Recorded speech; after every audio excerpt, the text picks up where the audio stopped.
Good afternoon, everybody. This is Rickard on the Real Word. This is episode 6 of the second season. I'm here with my co-host, your boy Pastor Sander. Cameau was good, family. And we're here with a very special guest. Introduce yourself. Hi, my name is Andgie Noël. Shout out to Angie for coming through. And today we have a special episode for you guys. We thank everyone who's been watching the show. We thank everybody that's been supporting. Shout out to everyone that has helped us to get this far so far. So we thank you all for always supporting, always watching the show, and everyone that has contributed to the show. Shout out to Stefan. Shout out to everyone that played a key role in helping us to get thus far. We want to first and foremost thank our guests for coming on tonight. And before we begin, I want to give a shout out to Alexandria. Shout out to you for watching us, and for those who've been watching us in a consistent basis and everything like that. So tell the people who you are, because you've been watching the show for how long have you been watching the show for now? I have. I think when you guys first started, I started watching it. I haven't been really consistent, but once in a while I would watch the show, and especially when you guys first started. And what was your thoughts when you first started? I liked it. It was about real topics, about real things that are happening around the world, in our society, and even in our church. So I enjoy it. I've been enjoying it. Go ahead. Why do you think it's so hard for people to have these type of conversations where they speak about real life things and situations? You know, I think sometimes people can't, they feel like, just because you're in the church, sometimes you can't really have outside conversation, and everything is really related to things that are happening in the church. But in real life, you are having these type of conversations. So why not have it in a more formal way and on a show, just like this? Yeah. Go ahead, Sam. Do you feel like the church is afraid to talk about real issues, especially with everything that's going on right now? Sometimes, yes. I would say yes. And I was born in the church, so there are many topics that we didn't really talk about. But when I started to be more exposed with in my academic life and professional life, that's when I started to identify certain things that are happening around the world. Okay. And I just wonder, sometimes I wonder why we don't talk about these things. I think it's more of a fear. And it's more of approval addiction and painting this image. I think that's pretty much that's what it is and everything like that. You know what I'm saying? Yeah. Because when it comes to it's like this in life. There's choices that you make. But with choices that you make, basically, there's things that come with it and everything like that. It's like being a pastor or being a man or woman of the community. There's success, there's greatness, but there is also things that come with success. And I feel like a lot of times the reason why churches are so afraid to talk about issues is because there are things that come with it. Like, for example, Dr. Martin Luther King wasn't popular when he was alive and everything like that. He spoke against the Vietnam War, and he didn't have too much approval rating, but and also too, a lot of churches didn't support him while he was alive as well too, because he spoke against the war in Vietnam, which was a big taboo. You feel me? And when he died, that's when they supported him. Same thing like Muhammad Ali, they didn't support him as well too. It was until he started not talking, that's when they started supporting him more. Right. So, speaking of Martin Luther King, during the Super Bowl, they used one of his speeches to, I guess, sell Dodge cars. And then some people felt a way about that. But it was on the 50th anniversary of the speech. It wasn't the I Have a Dream speech. I forgot which speech it was. But then they complained about it, saying that Martin Luther King wasn't a fan of capitalism and that they were using his speech to sell cars. But then Charlemagne was on the radio this morning, and then he was basically saying, what about the times when y'all put Martin Luther King's head on a rapper's body, and then y'all try to promote parties for Martin Luther King Day? Isn't that worse than what they were doing? At least they brought attention to the speech. So what do you guys think about that? Well, then again, I think it's Black History Day. A month, Black History Month. I don't really well, maybe because they use it as something to just make money and stuff like that. But I can't really say that there's something wrong with it just because it's Black History Month. But I mean, I could see why they would be concerned about it, but I don't know. I just feel like this. I just feel like there just needs to be a little bit more, especially with Trump being in office now. Just needs to be a little bit more reverence for a lot of our civil rights icons who has passed away, and also like my man Congressman John Lewis, because they sacrificed a lot for us, and the luxuries that we have today is because of them. You see what I'm saying? We have a long way to go. There are injustices that are going on that we need to be vocal about. We need to fight for, especially with this guy being in office. But I just feel like we just need to be a little bit more reverent towards those who sacrifice. Because remember, these people, they lay inside themselves. They got assassinated. They left their own comfort, and it was only 20% of them who did that for the 80% of us. So there needs to be a little bit more respect. You know what I'm saying? Like the other day, I saw like somebody put like a hat in Martin Luther King's I think memorial when he's buried with his wife, because they have like a statue, and they put like a hat, "Make America Great Again." Wow. You see what I'm saying? So. But Martin Luther King did help make America great again. He did. But not in the sense I think that they're talking about. That's a fact. I want to give a shout out to a couple of people who's watching. I see Ernst is watching. I see Ruth Millius from Horb is watching. I see my man Elder Euro Marcellus. Shout out to him, man. He's always showing us love and everything like that. Shout out to Ernst. Last night we had a ball, right? At the Super We Bowl sure did. I want to talk about that for a second. First and foremost, the Eagles. Shout out to Eagles. Shout out to Meek Mills. Free Meek Mills. Yes. The Eagles beat the Patriots. That's number one. And number two, people need to understand that playoffs and season is two different things. You see what I'm saying? Because at the end of the day, this is what you need to understand with playoffs. Playoffs is about who wants it more. And because the Patriots felt more entitled based on the wins that they won, that it automatically was going to win.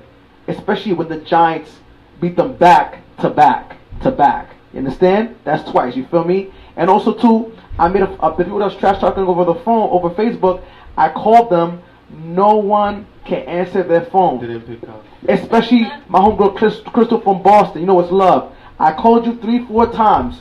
You still didn't call me. Where's my phone call? You understand? Do you think a lot of people is rooting against the Patriots because of their connection with Donald Trump?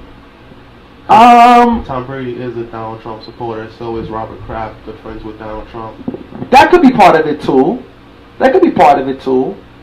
And they're cheaters too. That's a fact. That could be part of it too. You watch sports, Angie? No. Well, I watch soccer. Okay, that's cool. I think the World Cup is coming. Yeah, for the girls, right? Yeah. How they doing? Well, the girls is in 2019, but for the men, it's about to happen during the summer. Yeah, but they're doing phenomenal and everything like that. Yeah, they're doing, especially the Haitian team. They're going. This is I think this is like our first time going. So. Oh, for the women. Yeah. Okay. This is a big deal. Wow. So. Definitely. Yeah, shout out to Haiti. Shout out to Haiti. Yeah. Speaking of women's sports, there was recently in the news where that doctor was convicted for molestation of the gymnastic girls. Yeah. Yes. So what you guys think about that? I found out about it just the other day when the father was in court, and then the judge was asking him, like, do you want me to do anything? And then he just said, give me a few minutes to talk to this guy, and then he got physical. And No. The way he connotated, he didn't say, let me talk to this guy. He said, can you give me 5 minutes, like to 5 minutes be in a room to be alone so I can handle him. Yeah. Yeah, he said it. Yeah. But and wait, the judge said yes or no? No, the judge said it's unacceptable. It's unacceptable. I didn't think the judge would say yes. Yeah. Anyway. But I can understand why he's so angry. To have your daughter in that situation. And was it just one? It was multiple. It was multiple. I think it was like 3 daughters. But it was multiple girls, especially Gabrielle Douglas' friend. I forgot her name. She also got touched up inappropriately by him as well. So he needs to. I mean, it's over for him. I mean, he's no Yeah. longer gonna. He needs to repent. You know what I'm saying? But they're gonna really do him dirty when he gets inside of Right. of prison and everything. But I'm gonna ask, from a perspective of a woman, how does it make you feel? How do you feel knowing that all of these things are going on in regards to? Now, we're not talking about, you know, when a woman and a man engage in sexual activity and it's a mutual, you know, respect. Mm-hmm. You feel me? But how do you feel about being a woman and a lot of these things are being exposed, you know, in regards to women being raped, women being touched inappropriately, you know, people of power. It also goes on in church too. Of course. You know what I'm saying? Especially in the workplace. Especially in the workplace too, you know what I'm saying? So how does it make you feel as well? And what do you want to say about that? What do you feel women should be doing more? You know, I thank God for myself because I never had to go through this thing. Okay. And it's not because I'm worthy, but because God is good and it's by Okay. God's grace. Okay. But I just wish that they didn't have to deal with these things for so long. I just wish that they knew how to speak earlier enough. Okay. You know, a lot of them, they're going through a lot, and even in the church, like they're going through so much. That's a but fact. they're so afraid to say, "Hey, this guy is, you know, Molesting me? yeah." It's so afraid Why, for them to say. why do you think something. that they're afraid Because to say that? First of all, I think it's fear, and another thing is because of reputation. And intimidation. Yeah. But my thing is that if you are the victim, why would you be fearful? I just wanted to ask. If you are the one that got, let's say example, you got molested by your father. By my own Father, be an example. Why would you be ashamed to put yourself out there in regards to telling people, I got molested by my father? Because it's just to be in that situation, just knowing that, hey, my father molested me. It's just, I can't even put it in words, but it's just like a terrible situation. I want to hear comments, Facebook, on that. If you got molested by your father, ladies, or molested by a family member, or somebody at church, or your coworkers, why is it, this asking the girls a question on Facebook, you could call us 347-393-5728, 393-5728.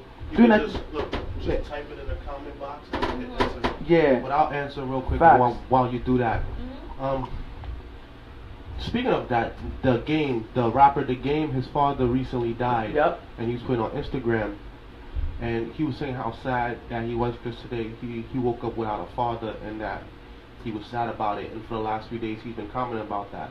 But on his old mixtape, he has a song called Lost, and he's singing a song where he's going around looking for his sister. He said his sister was in Detroit being a prostitute. Why was she a prostitute? Because his sister was molested by her father. Like the same father that he's mourning on Instagram, that father raped his sister, and his sister became a prostitute. And she moved to Detroit with a pimp. So like I wanted to comment that on his Instagram, but I was like, nah, let me stay out of it, you know? Before he make me famous in a bad way. But like,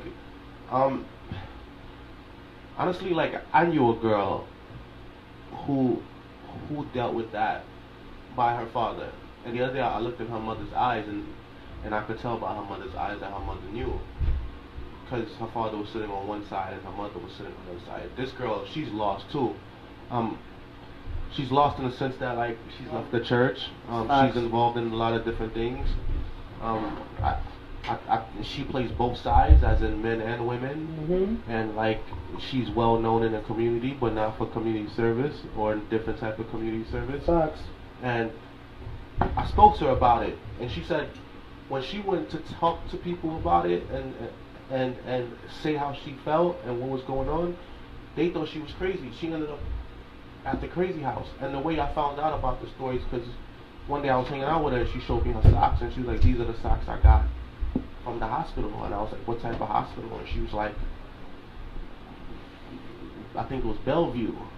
And even at my job working with, because I work at a mica shelter, people that's like mentally unstable and chemically unbalanced, and a lot of them, they were raped by like mothers and fathers and parents. Like it was this guy, one of his triggers was if someone said something bad about his mother, he would try to fight someone if they said something bad about his mother, and then he'd be like, my mother raped me when I was a kid, don't talk about my mother.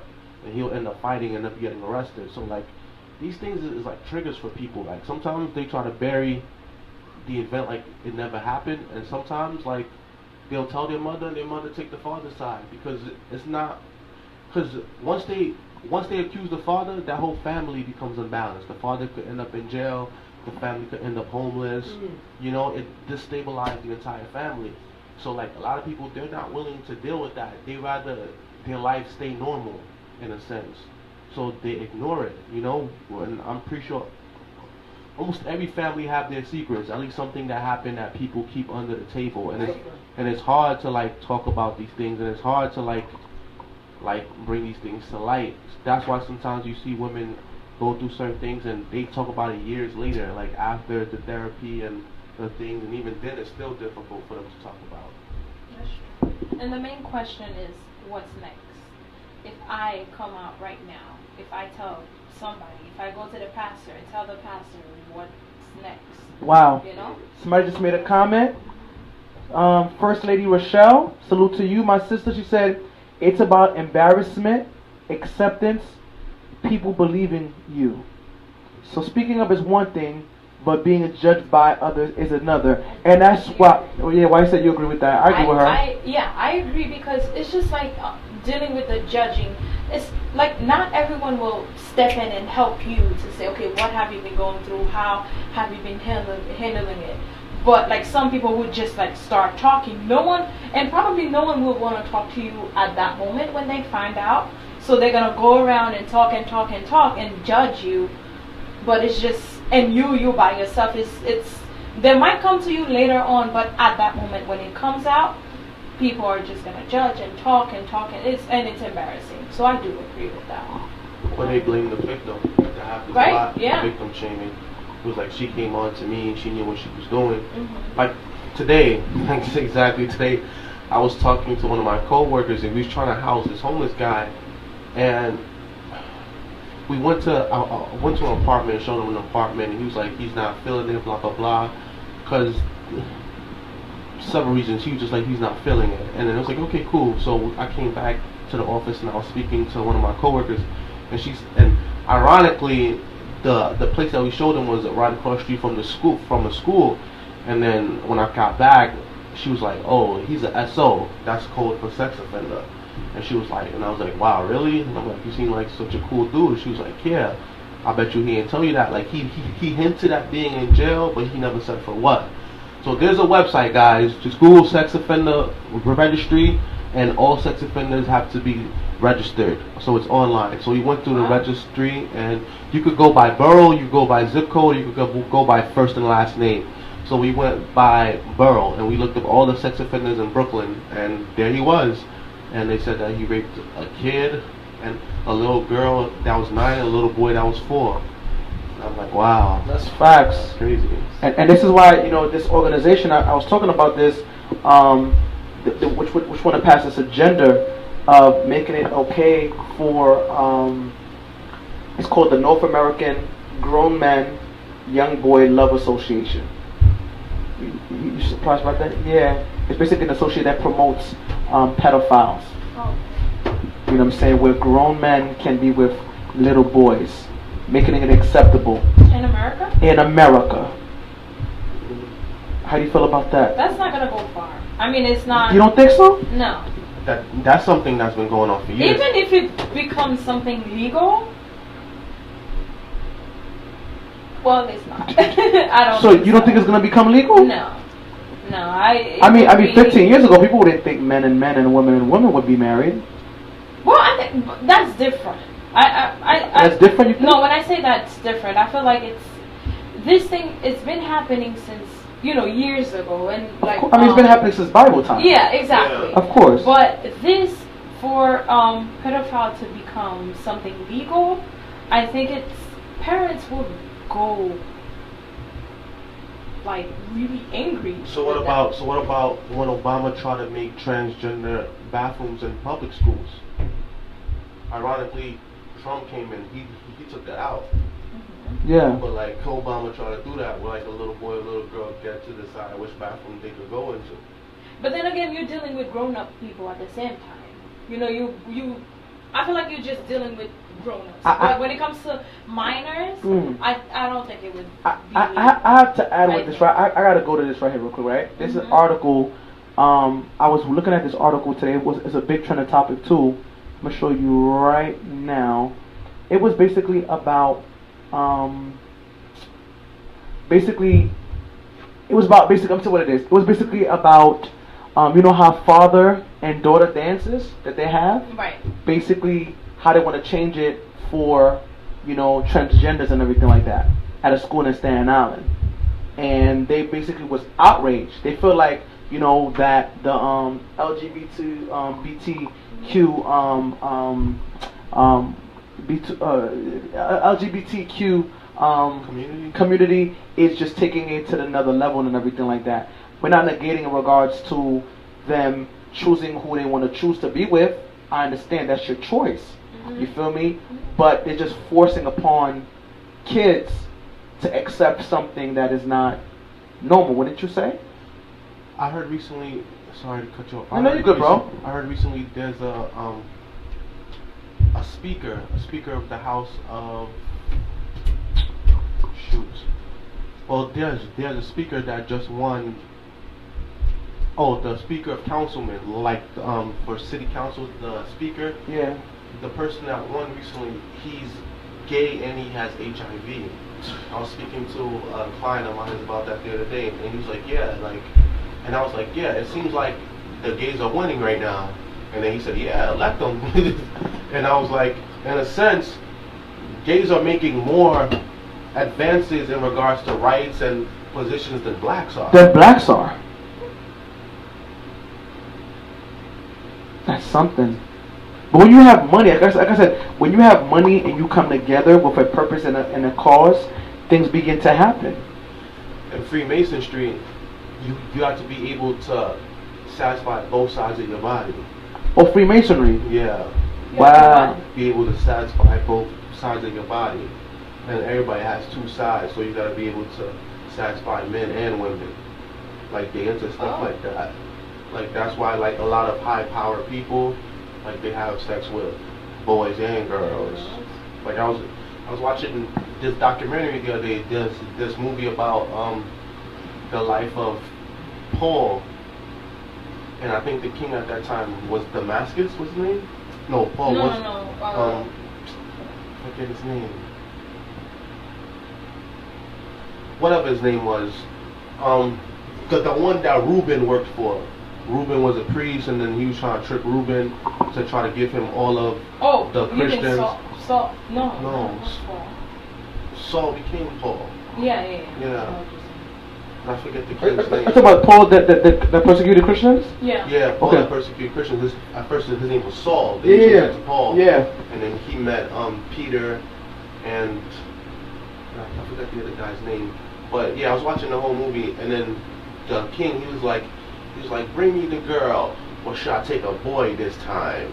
And he was laughing, and then like he was representing the Roman Empire at that time, and I was like, it's been going on for that long. And the other day I was reading something on Hercules, and it was like the list of lovers, and they had a list of female lovers, and they said list of male lovers, and back then they called them a squire. Like, you know how like a trusty companion or trusty sidekick, that's where that whole sidekick with the grown man and the little boy sidekick, that's where that comes from. Yeah. That's crazy. My man, Frieden said, "What's up? What's good, bro?" What up, man? How you doing? Yeah, I remember did a good job last week, right? Yeah, shout out to Free. Facts. I basically want to ask you, like, how you feel about everything that's being said. I feel like you're just absorbing it, you're just taking it in. I know. I'm learning some new things too. Definitely. Yeah, I read a lot. Like, I read till my eyes turn blurry and I just black out sometimes. That's a good thing. It's like I read till I'm blind, literally. So basically, the New York school cancels fathers and daughters dance to comply with the new gender guidelines. That's what it is. And like I said, you know, it's real out here. You know, we have to really fight for what we believe in. I don't know if you guys also to add too. They're fighting for what they believe in. That's a fact. That's why we have to be very, very vocal. How you guys feel about the child who killed the pedophile to escape sex? Now she's getting life in prison. How you guys feel about that? First of all, facing life in prison because she was defending herself.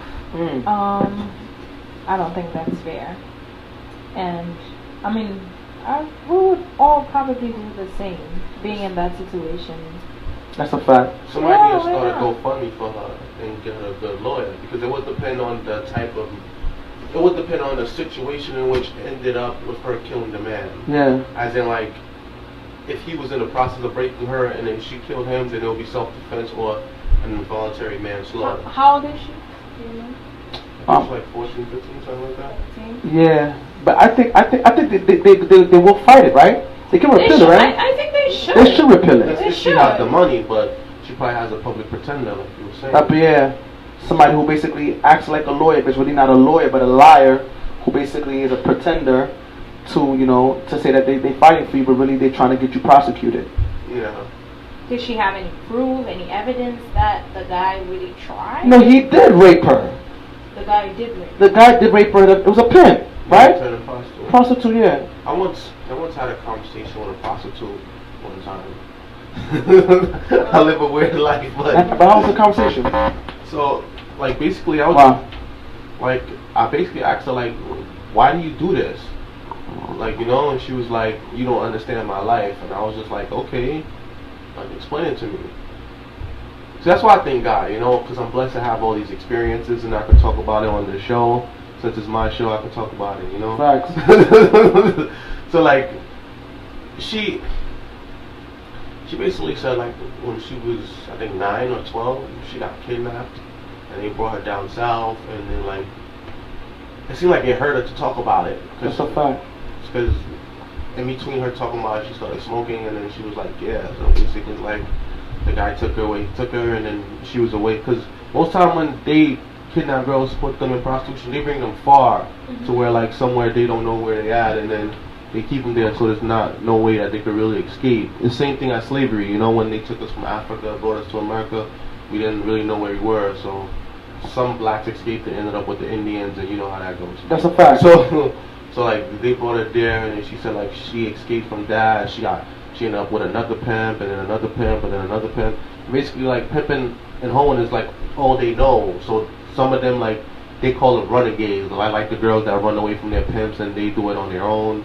Or some of them, they end up in a strip club because you get paid more money and it's safer. So, like, that's the life that they end up doing. And human sex trafficking is real. It's really a big issue. Yeah. But the thing is, there's not a lot of people that's going to, like, listen to them and try to help them. Ironically, like, these are the same people that, like, the church shun, you know? Facts.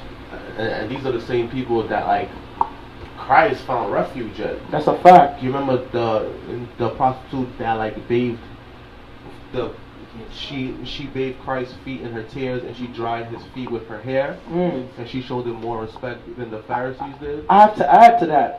There was a woman, and I was talking to my friend about this the other day. Somebody made a comment. You were about to say something, though, my sister? I was gonna say, but no, you sure? Yeah. Okay. And basically, the thing is that she used to be a big porn star, but now she's a preacher. So she's restored now. And they basically said, do they remember me defending her when she came? First and foremost, one thing I didn't appreciate was they invited to speak at the church. And because she used to be a porn star, and mind you, there are people in that school that give their bodies to have sex for free, which one is worse? Which one is worse? I mean, I'm just saying, you know what I'm saying? Depends on who you ask.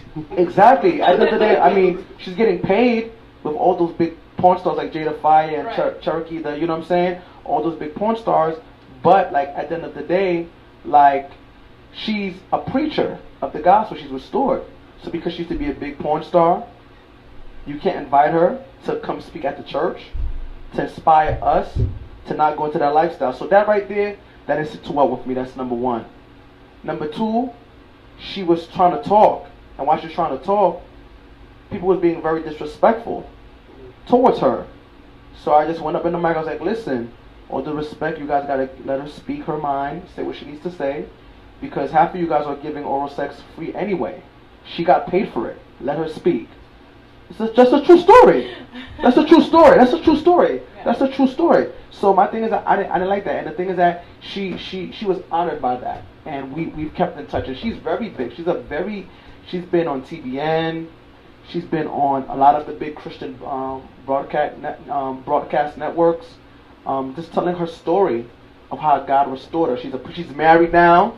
That's Thank great. God for that. Yeah, I mean, people can change. Of course. People can change. People can change. God could take a hoe or a prostitute and turn them into a holy person. God can change anybody. Right. And That's a fact. And Jesus' great mother was a prostitute. Was a prostitute. She was a hoe. It is what it is. A prostitute. You know what I'm saying? Right. So like Gomer. So I mean, it is what it is. God can change people. If you want to be changed, you can be changed. I used to smoke weed. I could put myself out there. I used to smoke weed. I used to do things I was supposed to do, and God changed me. And I just feel like a lot of times, especially Seventh-day Adventist bougie people, not all Seventh-day Adventists, they just forget where God has brought them from. You see what I'm saying? And they feel that because they didn't have that wasn't their weaknesses or their flaws, that they have a right to look down on the person who is dealing with that. Right. But God restores. God restores. God changes people. You know what I'm saying? And you know, I believe a lot in training.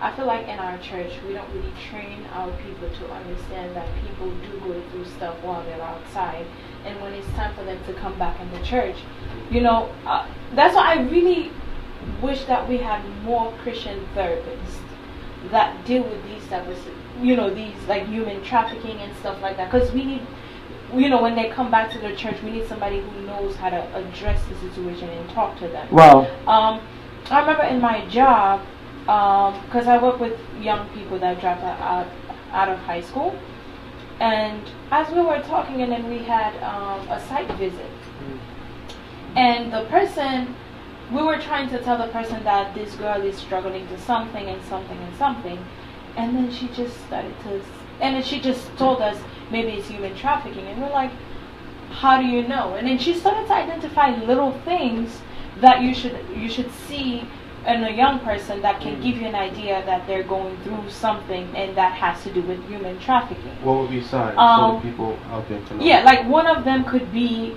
like, let's say if you were a teacher and you're dealing with teenagers and they come to school with the same clothes over and over, especially if it's not uniform. So they're coming to school with the same clothes, that could give you a sign. Another thing that she said, she asked us, does she have an ID? Because they tend not to have an ID. Not sure why. Oh, that's an easy one. So when they get arrested, they can't like book them and put them on the paper. Oh, yeah. And then another thing is, like, let's say she's, the house, how do you say it, house hopping?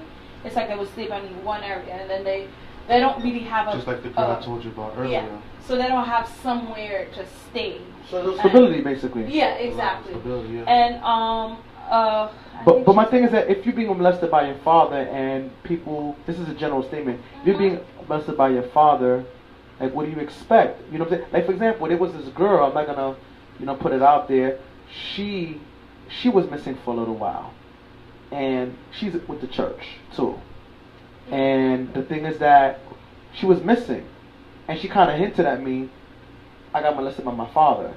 She's married now, so she's good, but I just feel like in the Christian community, especially Seventh-day Adventist Haitian, that when you talk about being molested, it's like a big taboo. Yeah. You feel what I'm saying? And it's hinted at as if, and that's why now you see our young, that may be the reason why you see our young people now is committing suicide, because I'm gonna say this, we're not being real, we're not being honest with ourselves, and we're not willing to put ourselves out there to really reach out to those who are in need. But again, what I want us to pay attention to is that although we are in church, although we're supposed to be the good people, to receive everybody, but not everyone, we're not trained to deal with these situations. Believe it or not, we have to face it. Not everyone, like me, yes, I was born in the church, I grew up in the church, but there's so many things that I didn't know outside. So when somebody comes in, like when they come in the church and they're telling me these things, I'm like, what? And I would say like my perspective actually change while I'm in, like I started going to college and having like these real conversation. That's when I grow and try to merge it with my spiritual life. But not everyone, we're not trained really to. So my thing is that, okay, so how should we be trained to target those kind of issues for a child or a woman who've been molested? How should the church should be trained? How should the church deal with that? Let's talk about solutions. Okay. What do you suggest? Okay. First of all, pray. That's fine. It's the main thing to pray. That's right, okay. Second of all, be honest. Be honest about your situation and be honest about the whole thing. And third, therapy is not wrong. People think that we can pray about it, but they don't encourage people to go to therapy. If you're not equipped to deal with certain situation, encourage a person to seek help because they have other help outside. If you cannot deal with it, tell them, refer them somewhere to get the therapy. If you can find a Christian therapist, it would be even better. But it's okay to send them to see a psychologist. It's not wrong. Yes, we're praying. Yes, we're doing all of these things. But if we have to send them out for therapy, we have to do it. And if we have to, and my church started doing that a lot when, like, they would invite professionals to come to the church and train the church members about how to address certain situations. Like, we just have for the youth department, they're gonna have somebody to come in and speak to the parents on how to raise their kids in America because it's a different culture from what they grew up in. So we need these type of things. You need people to come in the church and train people professionally. Yes, we're praying, but there has to be action. Yes, we have to take action. I think they gotta be honest. I feel like, okay, we all have thorns in our flesh, meaning that we all have our vices. We all sin. We might sin differently from one another, but sin is sin. I feel like a lot of people, they don't want to admit that they're sinners. As in, like, one person could smoke, one person like is a drunkard, one person's a prostitute, one person has issues with porno, one person is fornicating, but the other person that's just masturbating thinks that they're better than the person that's fornicating. Right. And so, like, they have this back and forth. People don't want to admit their issues because they're too busy talking about other people's issues. Especially in our church, they'll talk about other people's families and kids, and their kids be the ones doing the same things. That's a fact. So, like, they don't want to admit that their kid is doing wrong because they don't want to be the ones that's talked about. And I feel like that's the issue. Everybody's trying to put on a front, you know? You put on your costume, you put on your mask, and you go to church, you put on a show. We all fall short from the glory of God. That's why, that's why we go to church, because it's a hospital, you know what I'm saying? For the broken, but it's also a place where we're accountable for one another. We are responsible for one another. We support each other. We build one another. That's what the purpose of church is. So if I fall in one area, you can help me, and vice versa. That is the purpose and that intent. It's not about just having positions and looking good. Yeah, I got my position, but it's not about delivering, but it's about building, encouraging, and uplifting, adding to the situation, multiplying instead of subtracting and dividing. Like, okay, go ahead. And another thing I think in our church, one of the forgotten groups, I would say, is, believe it or not, is those that were born in the church. Because they feel like just because you were born in the church, you don't struggle with anything. You don't. It's just like you're there, and it's just, you know. Yeah. But and at the same time, us who were born in the church, I say yes, us, because I was born in the church. But sometimes we could be struggling with anything. It could be small, it could be big. It could be like we're struggling with our spiritual life, and then we will come to church, we're smiling with everybody, we're doing praise team, we're doing lesson, we're doing so many things, but then under there's something. But people, when they see us, it's like, oh, you were born in the church, you're good. Yeah. You know, you're not dealing with anything. What do you know about the world? Of course. You know, but then again, we have to understand that there is sometimes, like us, we would be exposed to the outside world, and we have to face it. You know, so I feel like this is unfortunately, is one of the forgotten group in the church, I would say. So this, they should focus on us. It's not only the people that are coming in. They were born outside and they've been doing so many bad things, and they come to the church and then we just focus on them to help them change. But what about those that were born in the church and that are facing so many things? That's true. There's people that's born in the church that was doing dirt the entire time. Yeah. Like I could say that me, for an example, I use myself. I was in the church, but I was only in church on Saturday. Sunday to Friday, I was doing all kind of things. Friday night, I'd be in the club, and I wouldn't get home till like 5, 6 in the morning, sleep for like 4 or 5 hours, get up, and go to church like nothing happened. Yeah. And I'll put on that front. And I know I'm not the only one. I'm just one of the first to admit it. And I went through a lot, and I did a lot. Like, I was somewhat of the prodigal son, and I went through a lot of different experiences, and those experiences helped me a lot. That's why, like, I spoke for the conference. I said that I do what's called real world ministry, which I speak about my personal experiences and I relate it back to the word in a sense that people can understand. Like, a lot of people go through these things. Like, a lot of people, especially people in those higher positions that you put on this pedestal that you're like, oh, this person must have been in the word their entire life. No. Like, most of the people that are the best preachers and speakers are people that struggle the most. The people that go through a lot.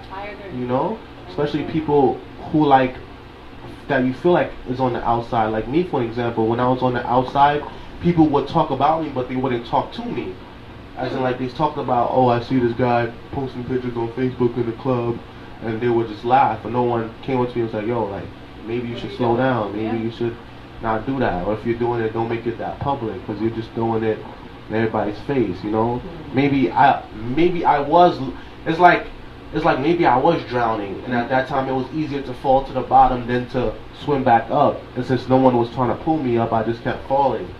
But eventually I did come, because remember, a saint is just a sinner that fell down but got up. There's people that still drowning that no one is trying to pull them up because they feel like, I'm not trying to get my suit dirty. She basically says this. Alexandra says, our personal experience will not be suited for everyone.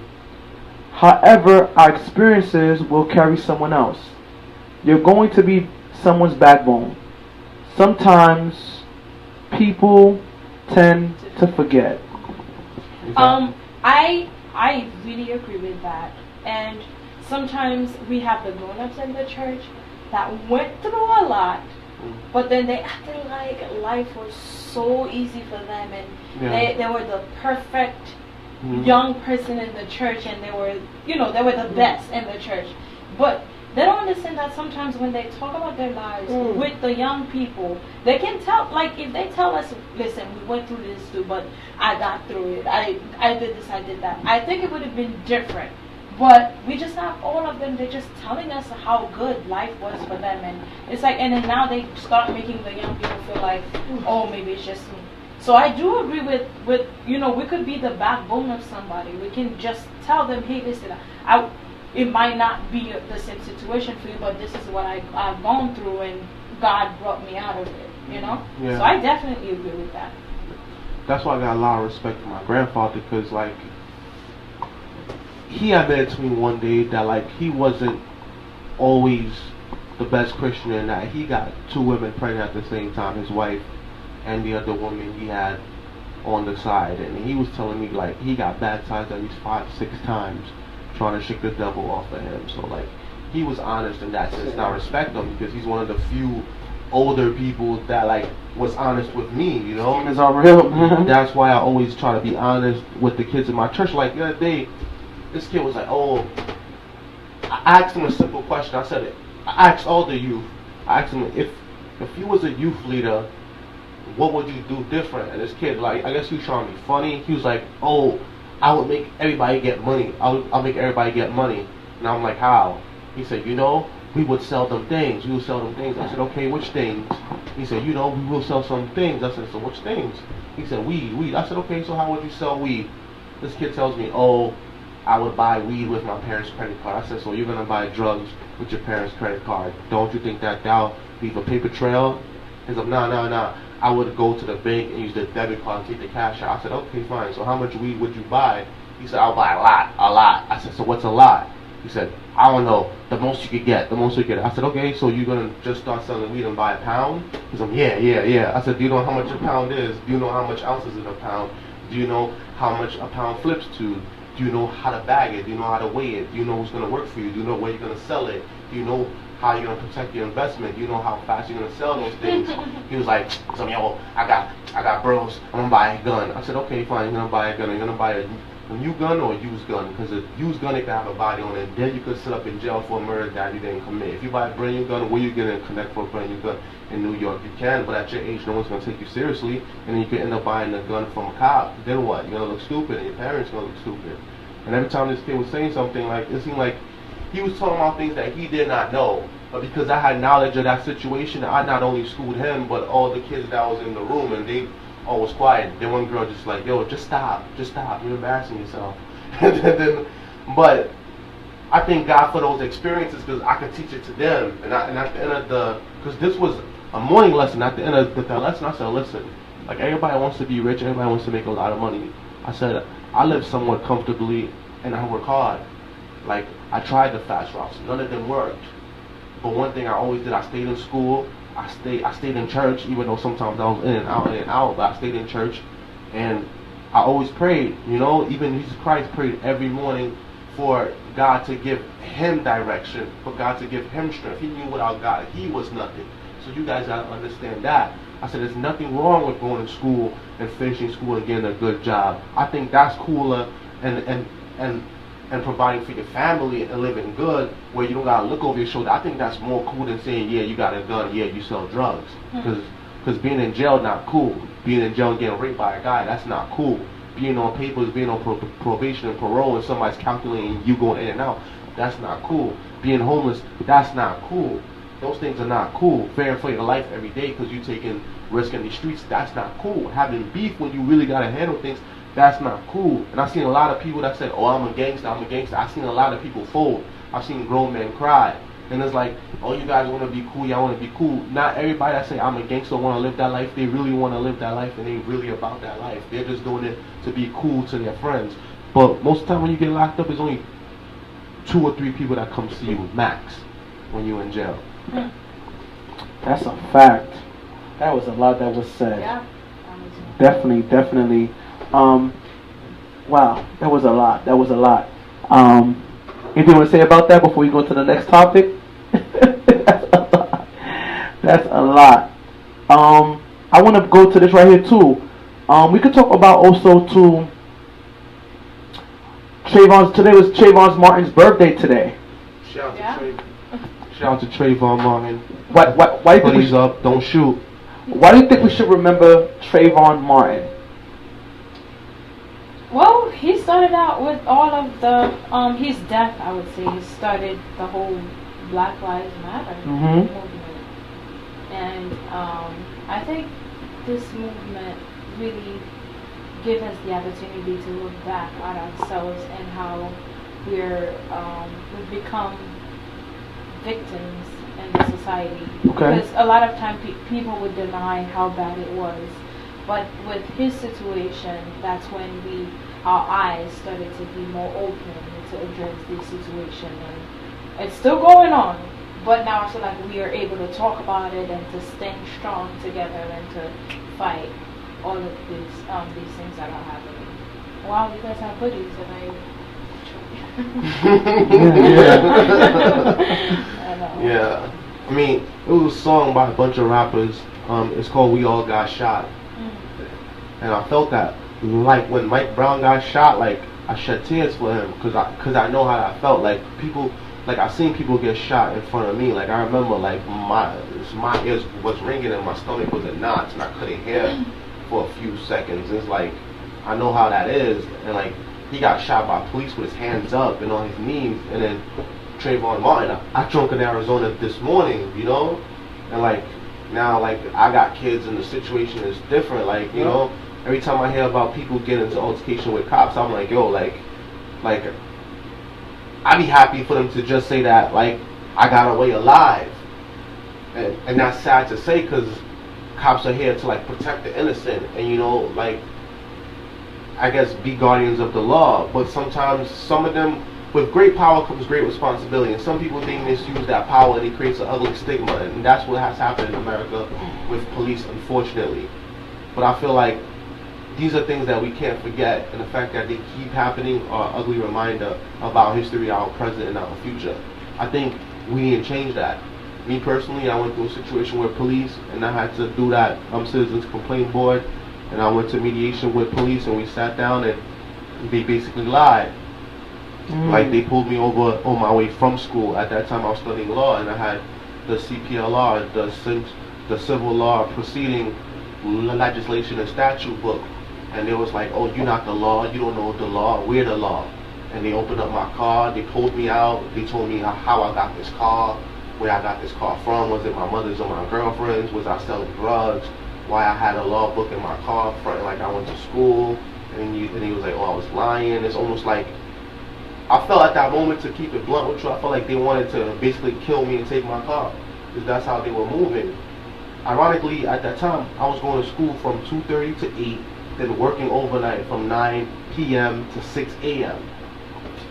So like, and then when I went in front of the judge, they lied. They said, oh, it was a muscular black guy in a black car, all black. Judge, you should have seen it. We feared for our lives. So you 3 guys with guns, and I'm one black kid, college kid by himself, and you were scared? But that's what we deal with. Yeah, Judith said something interesting. She says that I feel it's very important to remember Trayvon Martin because it keeps us from being complacent and comfortable in a society that does not value us. That's a fact. Exactly. I agree 100%. Yo Gotti said it. Yo Gotti said, I'm a citizen of a country that don't like me. Nice. Wow. That's real. That's real. And we have a lot of work to do. This is why we're doing a lot of community service. There's no real leaders, man. Because it's just like the same thing. I go back to when I was watching the story of the disciples. They were ready to die. Like James died. Like they split his throat right there. Like they killed Paul. Paul died. Facts. Like he was brought to the Romans by the Jews for blasphemy. Because basically he was doing the same thing that Christ was doing. So they said he was preaching blasphemy, and they killed him. They killed Martin. They killed Malcolm. So it's like, are you ready to die for this? Like, do you believe in this much where you ready to die for it? That's the question that you got asked of. And a lot of dudes are like, nah, I'm good. Some are in it for the attention, some are in it for the fame, some are in it for the money, but none of them is really in it for the cause. That's why no one is really willing to die for it. Because right now we have no black leaders. How do you feel about Farrakhan? Farrakhan, I feel like Farrakhan did a good job. But Farrakhan is old. He's old. He don't got the same strength like he used to when no, he was of course, but he's old. He made a lot of, okay, perfect example. He did the second Million Man March, right? Yeah. On the 25th anniversary of the Million Man March. But after he did that, what did he do after that? Like, yeah, you have 1 million men behind you. Why don't you make demands? Why don't you ask for something? Why don't you make a change? Like, you have all that power. Like Farrakhan had power, but he did not know how to use it. As in, you got 1 million men behind you, bro. 1 million. Like, that's power. But do something with it. That's like if I got a gun on me and someone's coming to kill me, and I'm just like, okay, I got a gun, and the person just comes and kills me with their bare hands. Wow. I feel like that's Farrakhan. So you feel that basically that he looks. I mean, I like what he's doing in regards to the Nation of Islam. I feel like a lot of the brothers, they're right, they're tight. You know, they have families, they have jobs, they understand the power of the dollar and stuff like that. But it just understand that's for his nation. There's an entire nation. That's a fact. There's an entire country. I agree. And there's multiple countries of black people. I'm not just talking about one guy uniting a small nation of his people. I'm talking about one black guy that's going to stand for every person of color. I agree. That's going to influence the generations. If not, he doesn't do it in his lifetime, it's going to influence the next person to come after him. That's a fact. Judith says, how do you guys feel about community service versus social justice? I feel it goes hand in hand. Of course it does. It goes hand in hand because at the end of the day, we are empowering our own people. What we're doing here is, like I said, we're not against white people, we're not against Asian people, we're not against all types of people. But to see 2 black Haitian young men laying aside themselves, laying aside their pride and their ego to say, listen, let's do something.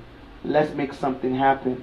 And I'm just saying this too, like, you know, we've got a lot of things done. There's a lot of more things that we need to do, but it can't just be two of us. I remember the last time I was talking to somebody, he said, "So what's next?" What you mean, what's next? Should I ask him what's next? What's next? What you mean, what's next? Like, we've been doing things for the past 6 months back to back to back to back to back, and you was in none of the initiatives and stuff like that. What are you gonna contribute? What are you gonna do and everything like that? You see what I'm saying? What I dislike is when people say, "Yo, I support you. I like what you're doing." Okay, if you support me and like what I'm doing, show up. I don't see you. I remember this dude. He was like, "Yeah, I'm gonna be at the next one." I was trying, but I didn't know about the next one. I said, "How you didn't know?" He said, "Oh, I didn't see it." I said, I tagged you in a post on Facebook. I put on Facebook and Instagram. He was like, "Yo, I don't be on Facebook like that. I'll be on Twitter." I said, "Okay." I texted you the events a few times to your phone, and I emailed it to you too. He said, "Yeah, you right. That's on me." Now you don't even answer my phone. That's crazy. People are afraid. Yeah. It's always gonna be the 20%. The 20% doesn't complain. It's always the 80%, ladies and gentlemen. The 80% who don't do nothing. The 80% who don't contribute. The 80% who doesn't help. It's always the 20%. So for all the 20%, I encourage you, I empower you to keep moving forward and everything like that. Anything you want to say, my sister? I agree with 20%. that.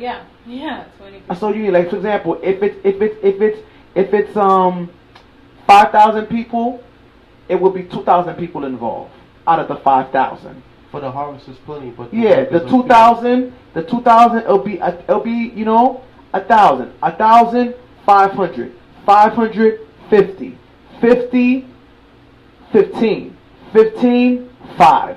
It's always like that. That's why for us it's not about wasting time. We have no time to be wasting. Either you with it or you not with it. Either you on fire for God or you're not on fire for God. I'm not saying that you can't have fun. I'm not saying you can't go out and celebrate. But T.I. said something very important the other day. He said that, okay, you celebrate. What, like when rappers, when entrepreneurs, they celebrate, they have a reason to celebrate. You feel me? They have a reason to go out and have fun and drink with their fellow colleagues. You understand? What are you celebrating for? You have nothing to show yourself for. You feel me? We celebrated last night, and that was just the beginning. But we have a lot of work to do. Like I said, you guys are not gonna Martin me. I'll Malcolm you before that. Amen. Anything you gotta say? You know, the only thing I would say is that even though sometimes people might not show up, that doesn't mean that they're not willing to step in. But we have to understand. Do you think so? Why you said that for?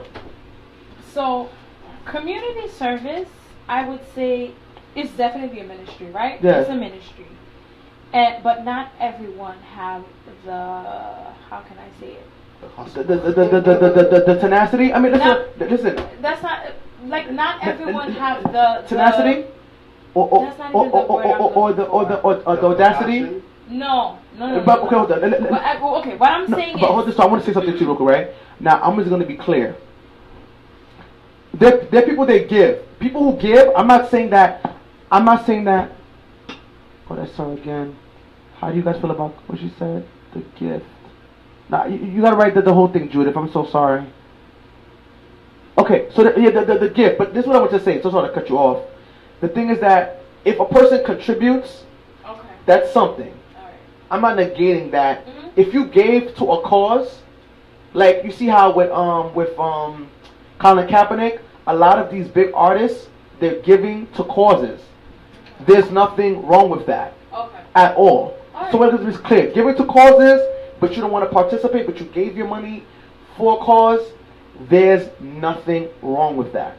So, but our problem is you don't give to a cause. You don't help a cause, but you're the first one opening your mouth and letting people know this is what you guys need to be doing when you're not doing it. That's what we're talking about. I got you. Yes. Yes. But what I was saying is that community service is a ministry. Yes. And not everyone is really called to do it. So some people, the people that are really doing community service, it's like God called them to do it, and it's like they know how to do it. They know how to go around it. Whereas some people, they have other type of facts. They have other type of community. That's a service. fact. So you can have. My only problem is, like you said, is if they're not getting involved, they're not doing anything, but then again, they complain. They complain about it. They're like, why did they do this? Why did they do that? And they tell you what needs to be done at the end of the day. You know what I'm saying? That's so what I noticed. if you're not gonna step in, if you're not gonna do anything, then that's a problem. But if, let's say, the person is congratulating you, the person is telling you how you're doing great, but then they don't really like step in. That doesn't mean that they don't support what you're doing. Sometimes it just might be it's not their call. Maybe they might have another call. But what's the definition of support? The word support is a verb, right? But sometimes support could be a verbal support. Okay. It could be a verbal support. Sometimes it could be, so how many times, even in our church, how many times that someone could come in the church and they're saying, oh, we need so and so money because we need to get this project done. You have some people who would give the money, and then you have some other people that don't give anything. Not that they don't want to give anything, but because it's just not their part. You know what I'm saying? And some don't have to give. Yeah, so some of them they don't have to give, but at the same time, I'm just saying this. And some just don't care. I'm just saying this in general, just not to make you don't feel bad about it. Like, meaning, if somebody doesn't step in to support, don't just see it as, oh, they don't want to support, they don't want to do anything. And then my only problem is when they talk bad about it. Not because they don't step in, not because they don't support, not because maybe they said they will support and don't.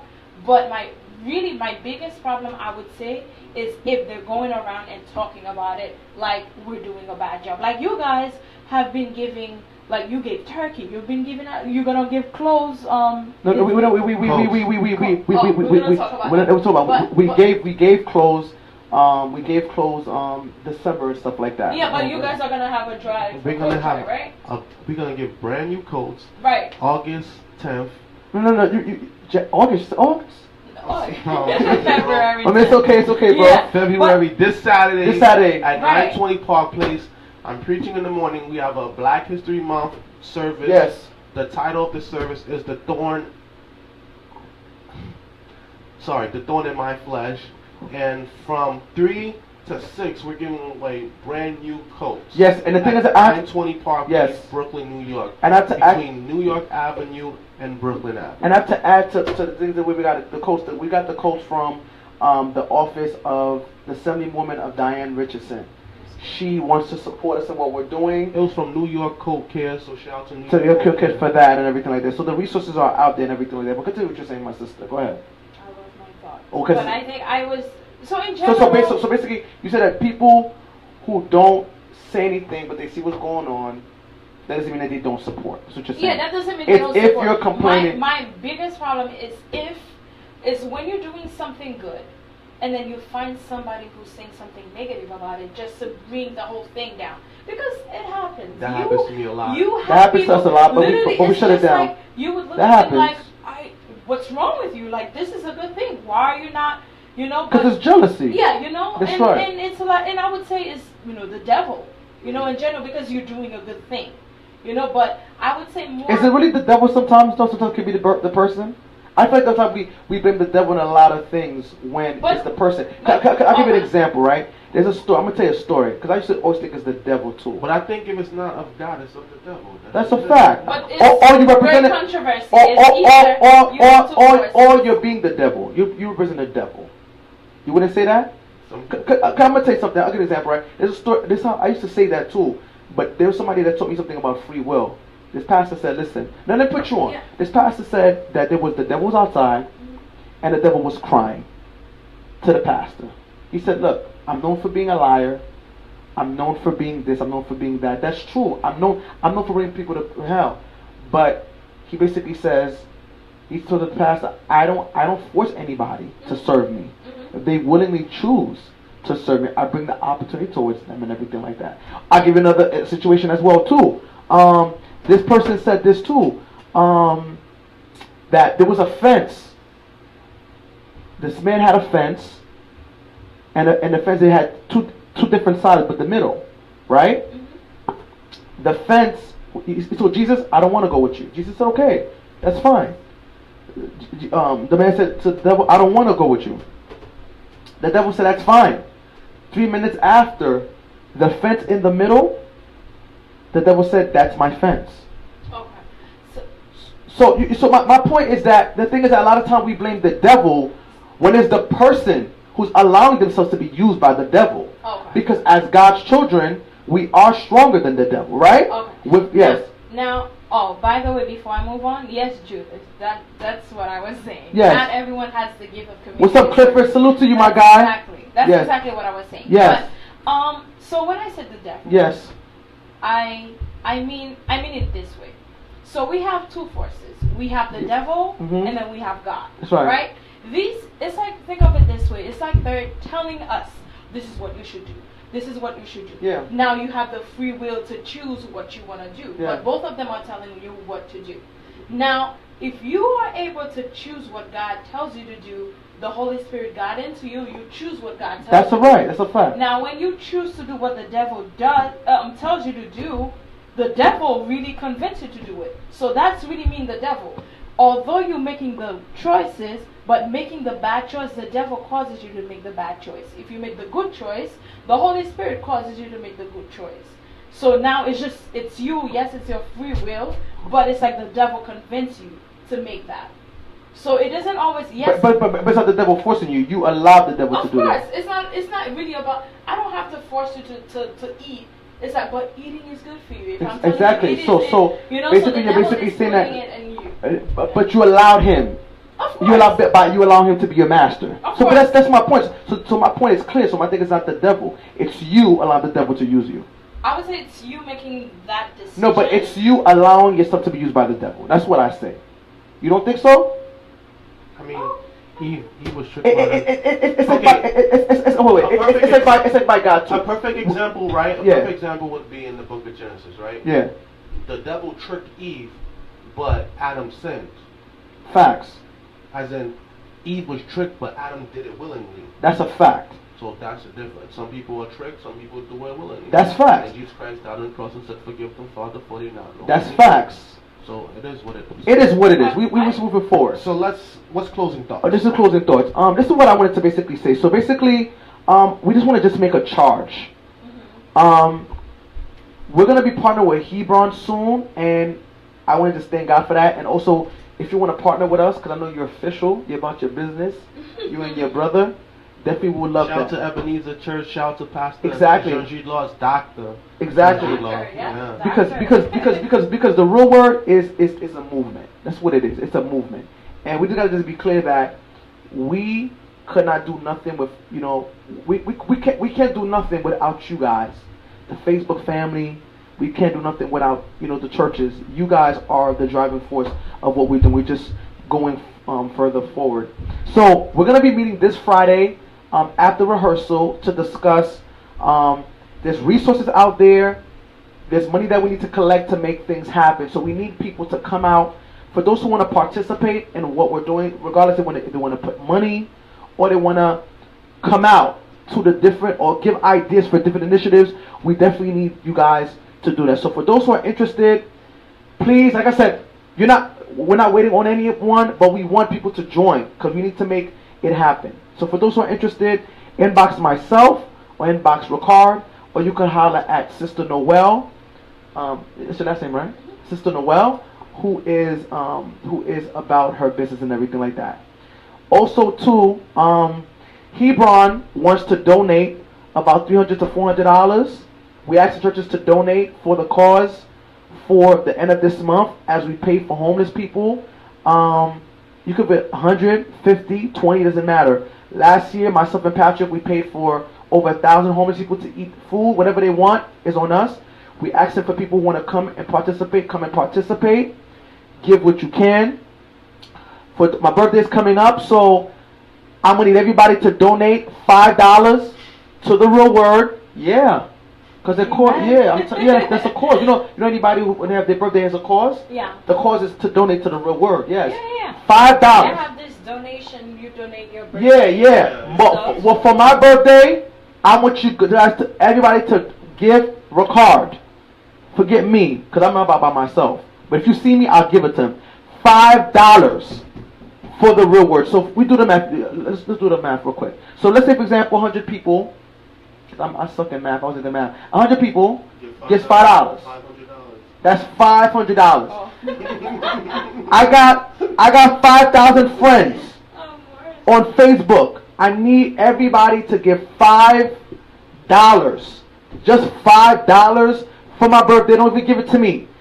Give it to Rickard, because let me tell you something. Rickard has been making a lot of major sacrifices for this ministry. We thank God for him. He's very selfless. He's about the work. So guys, give Rickard Jean-Noel $5. You heard? $5 so we can make things happen. What else? Oh yeah, he's preaching too Saturday. So guys, come and support him. I'm gonna be there supporting him. 920 Park Place. Come through. Brooklyn, New York. And also Brooklyn too, Avenue and New York Avenue is located at the Hebron SDA School building. That big creepy building on New York Avenue. That's a fact. That's a fact. Everybody knows. We call it like a haunted house. You could take the ARC train. That's a fact. To Nostrand, or you could take the bus. You could take Uber and Lyft. Yeah, carpool, whatever. I just want to see you. We're having Masuka. She's gonna be singing. Samuel Toussaint gonna sing. Yeah. The Jordan River Youth Choir is singing.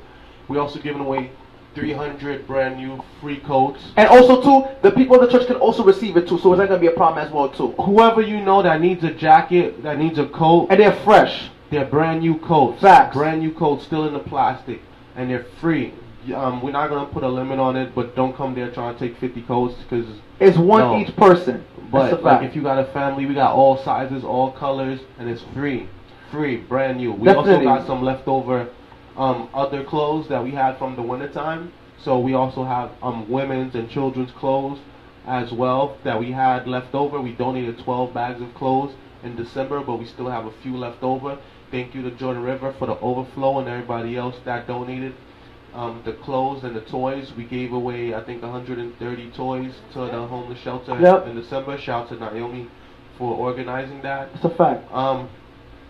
We're just going to keep going. Shout out to Franco Haitian for all their support. Gas Mayor, Jessica. That's a fact. My twin, Jonathan, and everybody else. Everybody that's just been supporting, everybody that's been holding us down, everybody that's been pushing and pushing and pushing. You can donate to the show if you want. www.gofundme.com/The Real Word, as in word, W-O-R-D, the Word of God. Don't worry, I'm gonna put this 2 days before my birthday, guys. Give Rickard $5 or put $5 in. You want to donate more?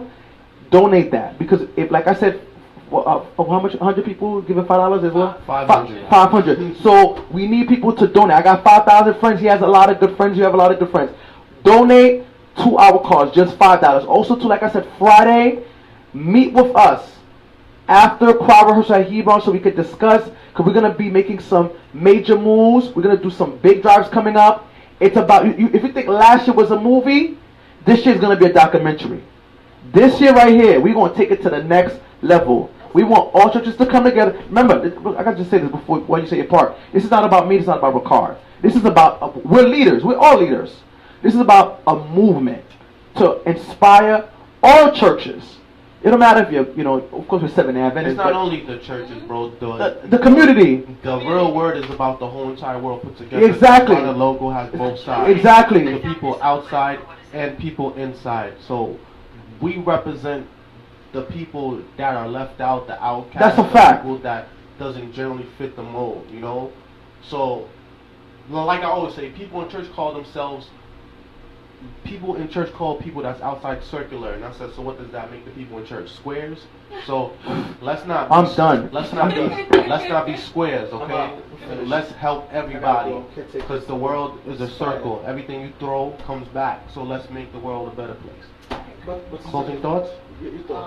I just want to say that you guys have been doing a lot of good jobs, a lot of good stuff. I've been following you guys. More jobs than a Jamaican. But this is really good, and I just wish that you guys could actually go around other churches and actually motivate them. Definitely. Because like we have so many young people that they don't know how to serve in the church, but I think this could really go big in the. Do you want to help us with that?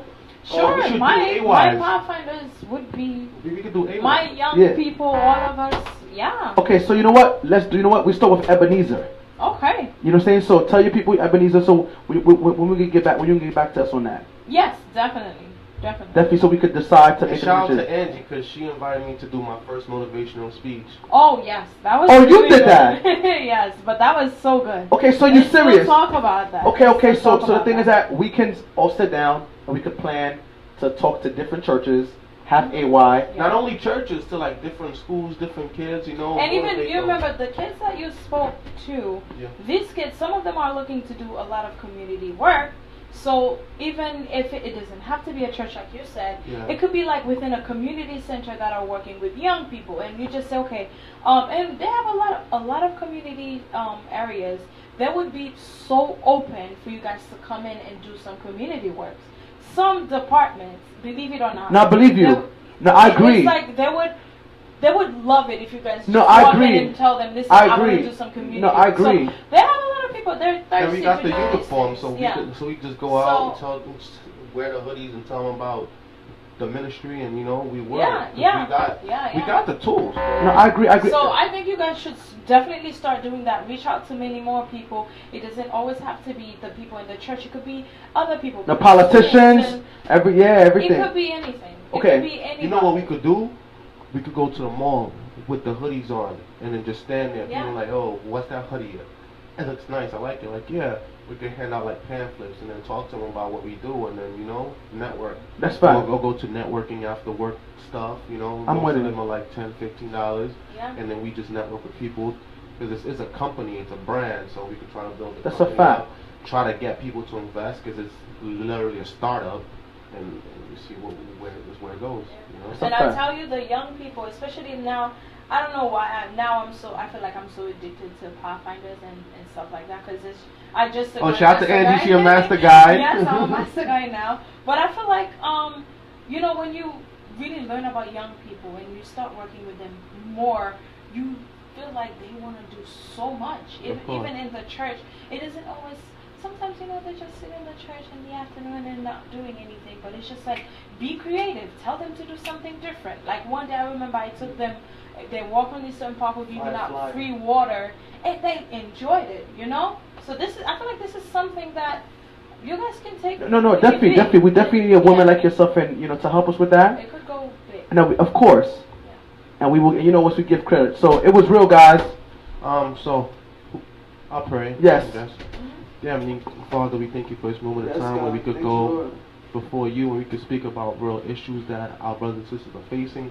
Dear God, I ask you to order our steps. Bless us with the spirit of discernment. Help us to listen to you and to answer your call. Help us to do your work with all our hearts, Lord. Bless all those that watched the show and has been supporting the show. Bless all our guests that we had thus far. Help us to continue to do this work, and we ask you to bless this ministry and to bless our homes. In the name of Jesus, I pray, amen. Amen. Amen. So we thank you all for watching us tonight. We thank you for continue watching. We thank our guests, Angie. Thank our co-host, Pastor Sandra Cameau, that's always here with us. Shout out to you, the viewer, and the supporters. Go donate, GoFundMe, /The Real Word. We'll put that up. Donate. And we thank you all. We see you again next week, same time, same place. Thank you.